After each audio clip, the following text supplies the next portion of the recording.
Hi, and welcome to this tutorial on how to make a camera lock-on system in Unreal 4. Now, quick disclaimer before we start, this system was not designed by me, it was designed by the fellows over at Lurendium who have a tutorial on this system, only in text form.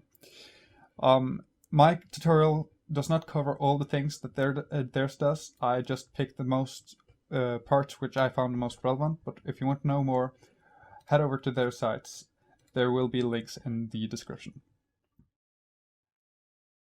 Now, let's look at what we'll be making in this tutorial. So, this tutorial will cover these three blueprints down here. You will be making this blueprint, and some modifications to this blueprint. By the end, you will have a lock-on system that can target the nearest opponent not covered by a object. The locked-on target will also be indicated by a target visual as shown above the head. In our blueprints, the nodes will be as follows.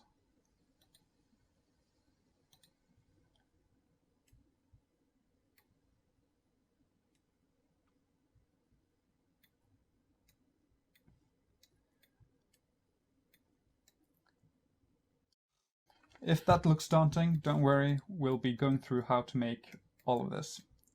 I will also put some timestamps in the description for each part of the video.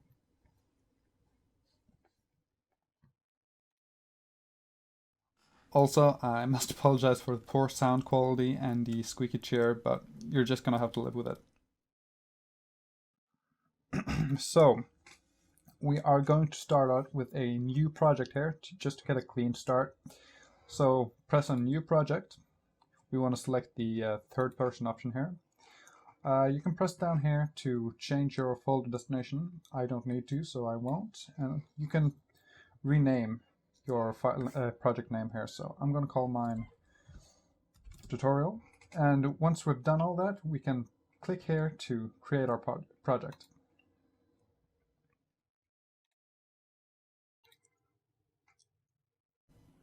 So now that our project is open, we can see that we have our default third-person scene. We want to come over here to the left-hand side of the screen and find the Show Source panel icon, and we want to click on it just to open up our content browser a bit, just to have a better overview. And we're gonna double-click on Blueprint, and we see here the third-person character blueprint, and we want to right-click and select Duplicate. And we are going to name this Enemy BP. So type that in and hit Enter. Next thing you want to do is you want to double-click on Enemy BP to open it up. So we can see here the blueprint grid in the event graph. So what we want to do here is we want to delete some things we don't need. First off, you can pan around by right-clicking and holding. You can zoom in and out with your scroll wheel and select things with your left-click. So we're going to do just that. We're going to left-click and drag across here to select the game input functions. Just make sure you select the entire thing and release and hit delete on your keyboard. We're going to do the same thing for our VR stuff here. And we're going to come down and select mouse input and delete that as well. And touch input. So all these things we deleted here is control functions for a player character, but this is not going to be a player character, so we don't need any of those things. So now we're going to come up to the left-hand side here to components, and we're going to delete camera, boom, and follow camera. So just left-click and hit delete on the keyboard to do that as well. Those were just camera tools we don't need to use. Next, we're going to create a target visual for our enemy here. What that is a just a indicator to show that which enemy is locked on when we finally finish the lock-on function. So what we want to do is we want to click over here on viewport, just so we can see our enemy here. And we want to come over to the left-hand side here and press on add component. We say our search function. We want to type in cone. So left click to select it. And we want to name it target visual. Now we want to make sure this this cone follows the movement of our enemy. So we want to drag it, left click, hold and drag it up to the mesh to make it a child. That way it follows the movement of our enemy here. The next thing we're going to do is we're going to come over to the right hand side here to parent socket, and we are going to click on the magnifying glass and find root and left click to select. And that makes sure that the cone follows the root bone of our enemy character here. So now we want to reposition our cone. So first up, come over here to transform and select the X value with the red bar. We're gonna press left click and 0 it out. Our Y value is already 0, and our Z value we are going to make 200. Yeah, that looks pretty good. And on rotation, looks, well, we want this to be 90. So on our yaw value, we're gonna left click and enter 90, just to make sure it's a clean rotation. And yeah, we also want to turn it upside down. So on roll, we want to left click and hit 180, type in 180 and enter. You see the cone turns upside down. Finally, we want to rescale it. So on scale here, we want to left click and type in 0.3, because I found that's a good value, and repeat for all the scale values here. Okay, that looks pretty good. And one more thing we want to do, actually two more things we want to do. We want to change the material of the cone. So yeah, a left click on basic shape material, come down here to the search bar and type in gold and select M metal gold. So you see it gets a gold material. That'll make sure it'll pop out against the background when it's done. And the last thing we want to do is we want to make sure it's hidden in-game by default. So we come up here to the search bar and we type in hidden. And you see here hidden in-game and left click to check that off. And that's done for the target visual, so compile and save. Now, before we add any logic to our enemy BP, we need to do a little bit of prep work first. So we're going to come up here to the top of the tab and just click X, left click X to close the window. We're going to come down here to our contents browser and right click, find the blueprints and select blueprint interface. So it's ready to be renamed, and we want to call it game_BPI and hit enter. So we can just double click this, and by default it adds a new function which is immediately ready to be named.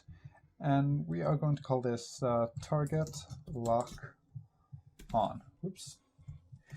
Now, if you happen to have clicked on something or something happened that it's not immediately ready to be renamed, just come up here and right click on it and hit rename, and you can name it. So this blueprint is an important part to allow our player character to communicate with the enemy, which is important if you want to lock onto an enemy. So this blueprint is really important. So once we're done here, we're going to compile and save and close. Now we're going back into the enemy BP, so just come down here and double click on the enemy BP to open it. And we are going to make sure that the enemy BP uses the game BPI that we just created. So come up here to the toolbar and hit class settings, and you'll see the details panel over here on the right hand side change. And we want to come down to add and click on it, left click. And in the search bar here, we want to type in game, and we see game BPI pop up, and just left click to select it. And now enemy BP uses the game BPI. So now just compile and save. Now we are going to create some logic. Specifically, we are going to create logic that controls the target visual. So we're going to pan up, just right click and drag to pan up. I'm going to zoom in a bit, and we want to right click, and in the search bar here we are going to type in event target. And you see here the event target lock-on, and just left click to select it. I'm going to zoom in a bit more and just place it at the grid just to make it look good to me. And we want to add another node here, so just right click on an empty space. I'm going to type in flip, and we see at the bottom of the pop-up menu we see flip flop. We're going to left click to select it, and we are going to plug this in. So how you plug nodes together rather is you left click on an arrow and drag it across. If you happen to plug something in by mistake that you didn't want, you can hold Alt on the keyboard and left click to remove the connection. But these need to be connected, so we're going to leave it like that. And we are going to add another node here. So right click, set hidden, type in set hidden, and we see three options here. We need the bottom one, the one with target visual on it. I'm going to left click to select that, and we want to duplicate this node. So how you duplicate is you select it and you hold down Control on your keyboard and press W and that duplicates it. We also need to make sure that the target visual node here is connected to both of these set hidden in games. So come over to the blue slot here on target visual, left click and drag it down to target on set hidden in game. Now we also want both of these connected to the flip-flop node. So on the flip-flop, left click on A and drag up here, and the same for the other one, but with B, and drag down. And on the bottom set hidden in game, we need to check off the new hidden. So what this does when the targeting system is done is it flip-flops between having the visual target visual. It's flip-flop between it being hidden and it being visible. So now that this is done, we can just compile and save. Now we're going to create a function to calculate the distance between our enemy and our player character. So we're going to come over here to functions and press on new function. Going to name it distance from player check. And over here on the right hand side, we're going to add a new output. So just press on new parameter. And for me, it became float immediately because that's the last kind of output I've created. So, but that's not it by default. So you need to press here and change it to float. Yours will probably be on Boolean. So once that's not done, I want to change the name here to distance from player. Hit enter, and now we need to add some nodes here. So just come down here to an empty space and right click. We need to get player character, yeah, here. So just left click to select that. And we also need get distance too. So right click again and type in get distance, and see down here get distance too. So left click and select that. And let's organize this bit here. There we go. And we want to plug the return value of our get player character into other actor on get distance 2 and return value on get distance 2 into our return node's distance from player, like so. And then we can just compile and save, and that should be it for our enemy BP, at least for now. So we can just come up here and close. Before we start adding logic to our player character, we need to add a new action mapping for our lock-on system to be activated by. So we're going to come up here to settings. We're going to press settings, choose project settings, and we're going to find, scroll down here a bit and find input. Just pressing that, and we're going to add a new action mapping here. So just pressing the plus sign, and open it up. Apparently it appeared inside. So we're gonna call this target. So hit enter there, and we need to assign a button to it. So I'm going to assign it to my T button on my keyboard. So I'm gonna click in here, press T, collapse the gamepad, and select T here. And that's it. We don't need to save this or anything, so we can just close this window, and that's done. Which means we are ready to start building the logic for our targeting system. We're going to dive into our character blueprint now, so find third person character and double click to open it. And we're going to start off by adding some variables. So over here on the left hand side, left click on plus variable, and we're going to call this first one target locked, and hit enter, and we're going to press plus variable again. We're going to call this one enemy underscore, no we're not, that's not correct. We're going to call it nearest target. That's what we're going to call it, and hit enter. And over here on the right hand side we see boolean. We're going to hit that, and this is where we're going to type in enemy BP. And we see it here, and we're going to left click to select. We're going to come back to our left hand side here. We're going to add another variable. This one we're going to call closest target, oh Jesus, target distance, and hit enter. Go back over to the right hand side, click on enemy BP, and change this to a float. Yet again, we're going to go back to the left hand side and add another variable. I'm gonna call this one minimum distance to enable. And this one we're also going to modify, but before we're allowed to do that, you can see here on the right hand side we need to compile it. So we're going to compile, and we're going to set the default value for our minimum distance to enable to 600. So first, make sure over here on the left hand side it's selected. So you can see it's selected when it's highlighted in orange, and come back here to minimum distance default value and left click and type in 600 and hit enter.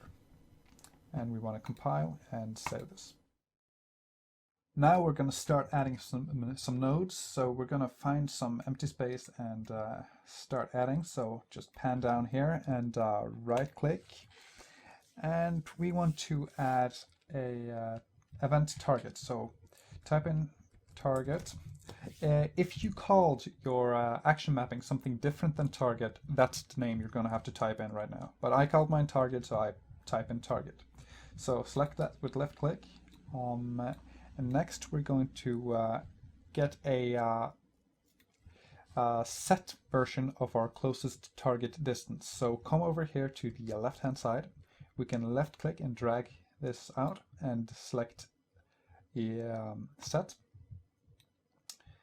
And we're going to come back here to the left hand side, and now we're going to select the minimum distance enabled. But before you click on it, you want to hold down Control on your keyboard, then left click and drag to get a get. And then you want to get a target locked. So you want to come over here to the left hand side again. You want to hold control, grab target lock, drag it and release. I'm going to leave this here for now. And now we want to add a branch node. So how you add a branch node is by hovering your mouse somewhere and just hold B on your keyboard and left click to add a branch.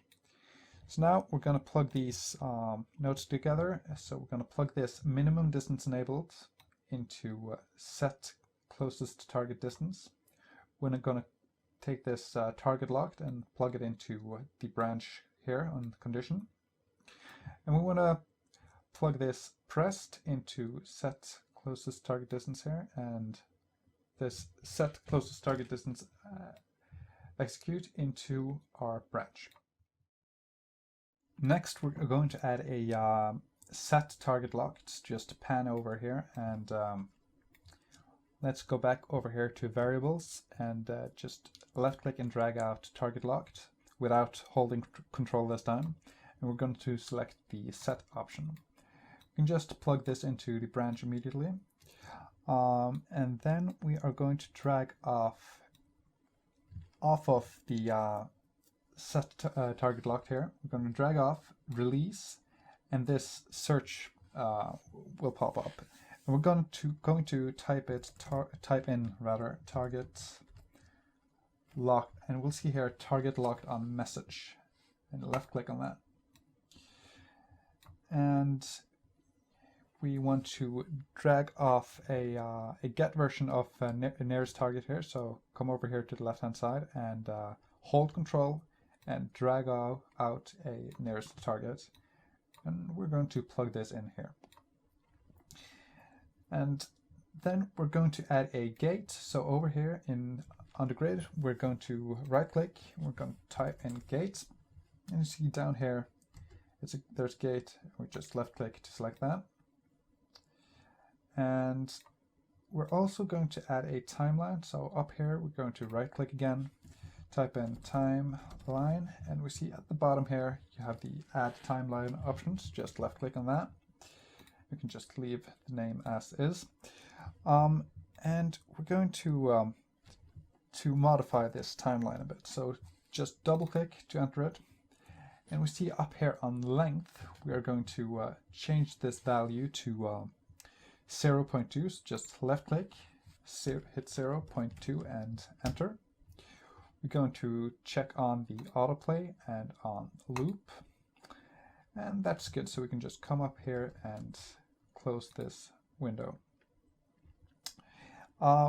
We also want to connect these nodes together. So take the timeline update and take it in and drag it into the enter on the gate, and want to get the target lock on and drag it out into the toggle here.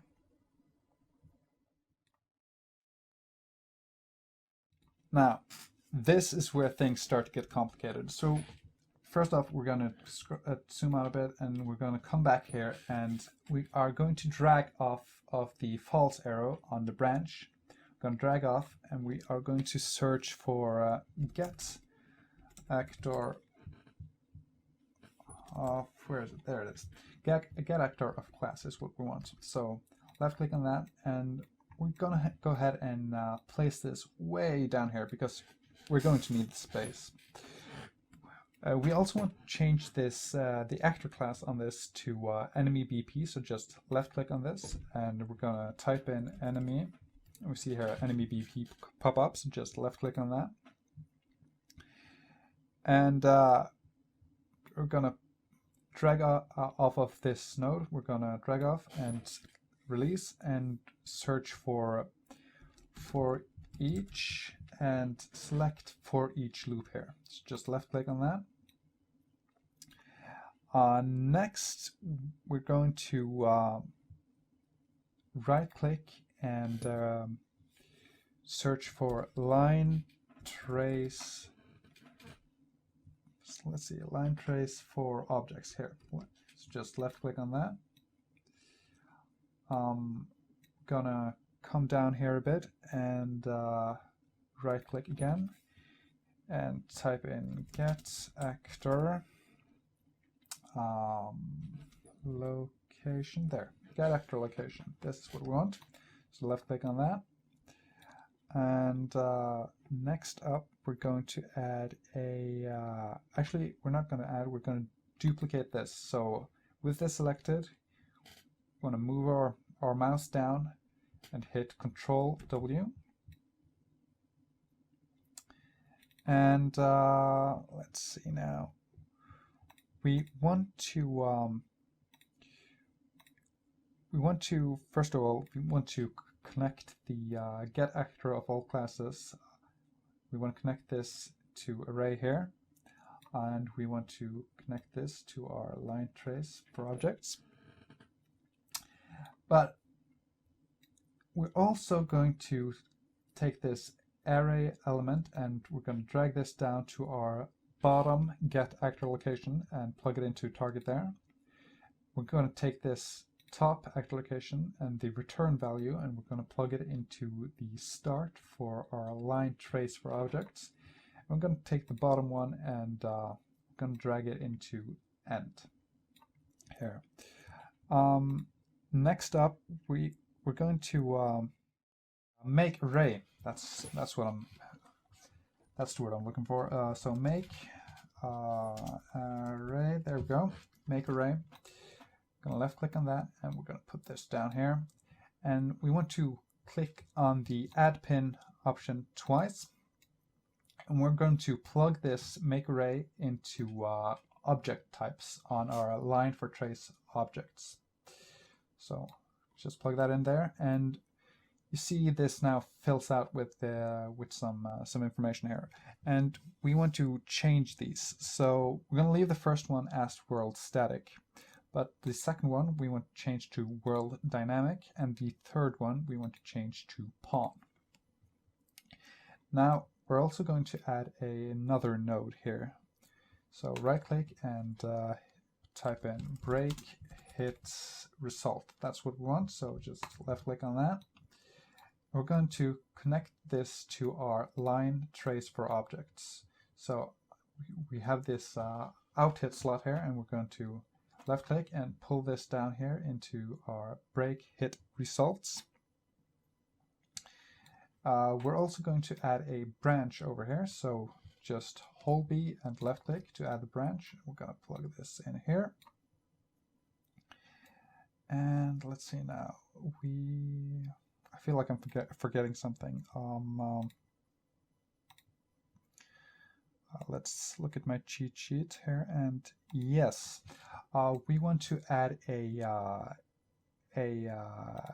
equal objects node. So we're gonna right click here, sorry, and we're gonna say equal, and gonna see here, we can't find.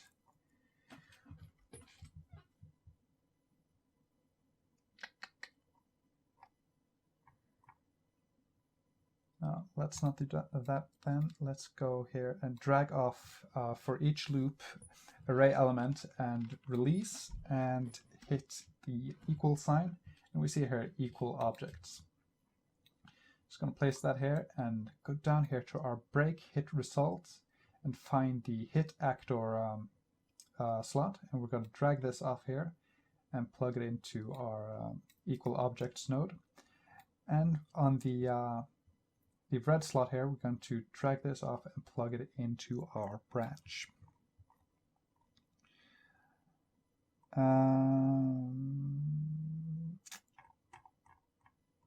And the next thing we want to do is we want to create a branch for our for each loop. So come up here and we're gonna hold in B again and left click to create a branch. We're gonna take the complete arrow on our for each loop and drag it up to our branch. And we want to get a copy of our closest target distance over here. So we want to hold in Control and drag this out. And we also want to get a copy of minimum distance to enable as well. So I'm going to pull that out, hold control and pull that out. Let's move them over here, and now we're going to right click and hit the less than symbol on our keyboard to get, and we're going to select float less than float, and select that with left click, and we're going to plug these in here and on the this side into the condition on the branch. And last thing we're going to do here up here is we're going to take this target locked and we're going to duplicate it. So select it, hold down control and hit W to duplicate, and then we're going to drag off the true slot on the branch and plug it into the set target locked, and on the other side we're going to drag off here and plug it into target locked. We also want to set this check this checkbox. There we go, and we're gonna come down here, and actually we're gonna come over here and we're gonna drag distance from player check off of this for each loop. So just left click on the array here and drag it out and type release and type in distance. Come on, there we go. If I weren't so bad at typing. So just left click on this and come pan over here, and we're gonna plug the true option from our branch into this distance from player check node. And now we're gonna add a compare float. Just compare, and we see here compare float. Just left click to add that. I'm gonna plug our distance from player check into our compare float, and distance from player into input here. And we're going to drag out 2 instances of closest target distance. So just left click, drag and release and hit set. I'm going to do that again, but this time hold control. So left click, hold control, left click and drag and get the get. And we're going to plug this get into compare with. We're going to take distance from player check, distance from player, and plug it into the set. And we're going to take the less than arrow from compare float and plug it into the closest target distance set. And now finally we're going to get a set of our nearest target. So come over here to the left hand side, find nearest target, select it, drag and release. Oops, select, drag and release and hit set. And we're going to plug this in here. And we're going to go back here to for each loop and get left click on the array element and just drag that over here and plug it into nearest target. We're going to hit compile and save here. And now we're going to test if this logic here works, because if this works,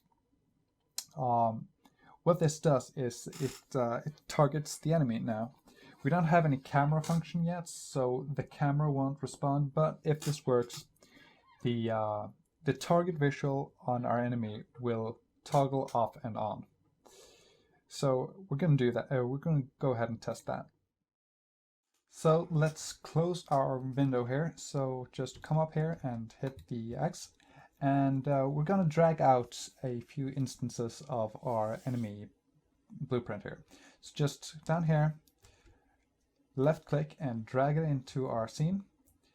And let's get 2 of them. So left click and drag another one out here and release. What you're going to do now is you're going to come up here and hit play. And we can rotate our camera with our mouse and hit T to see if the logic works. So hit T, and we see here the visual indicator or target visual appears above the head of our closest enemy, which is what our logic says it should.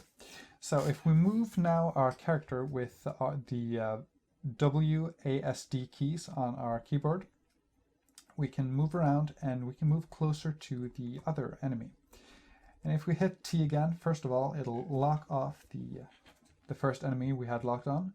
And then if we hit T a third time, it should lock on the new closest enemy.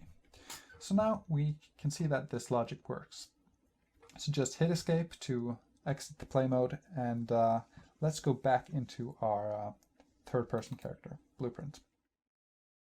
In a targeting system, we of course want our camera to follow our target, so that's what we're going to start building now. So let's come over here and we're going to add some nodes. So right-click, type in get world location, there we go, follow camera, that's the one we want, so left-click. And next we want to get actor location. There we go. Left click. And we want a get nearest targets. And we're going to plug that right in here. And we're going to find look at rotation down here. And we're going to plug this in here and get actor location in here. Now let's add a pre-interp too. Right here. Of course, right click to get the search menu.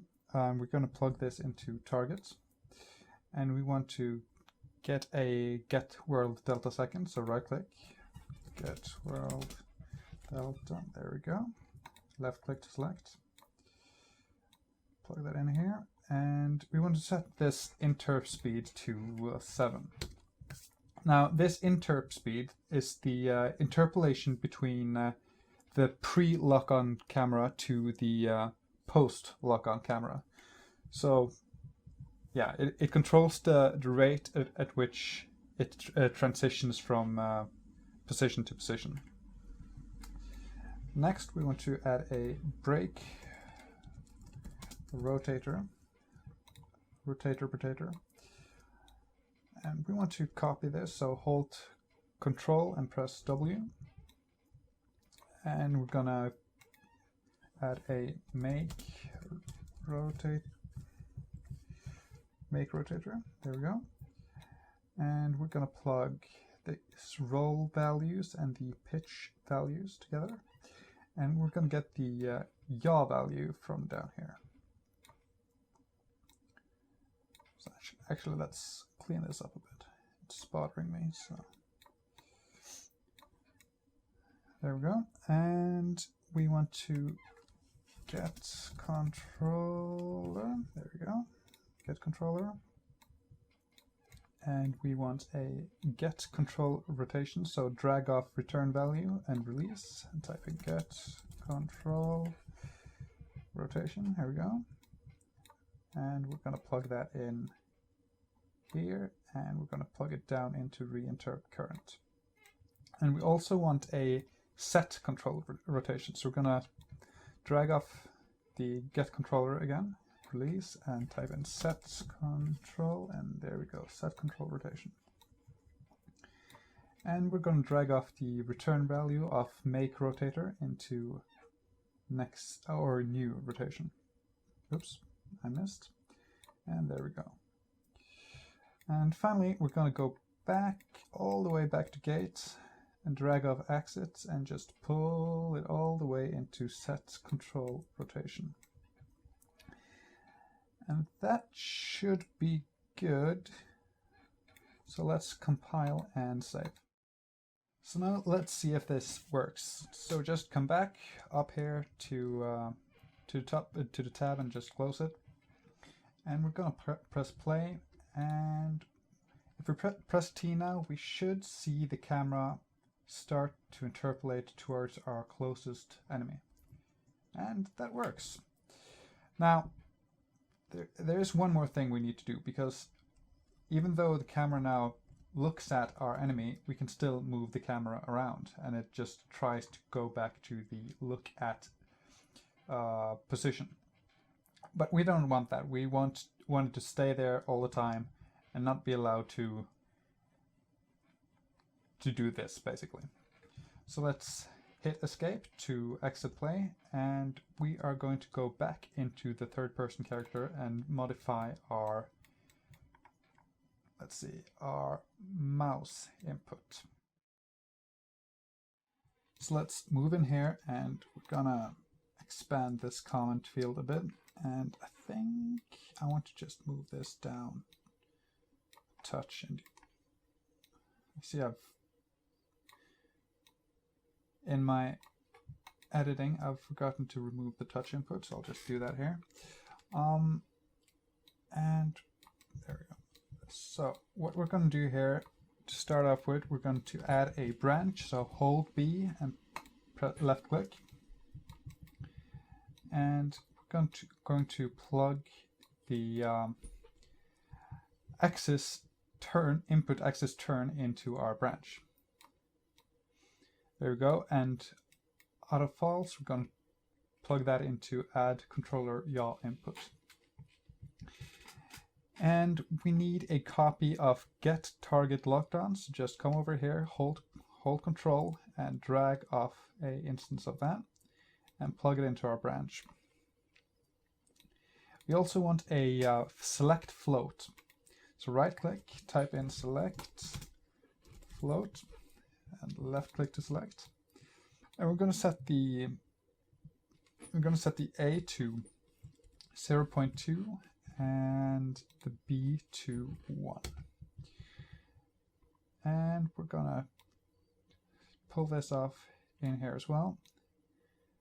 And we want to actually, I need more space. There we go. And we're going to take a float times float here. And we're going to plug the return value of select float into the bottom one, and we're going to hold Alt and left click here to break that connection and plug this in instead.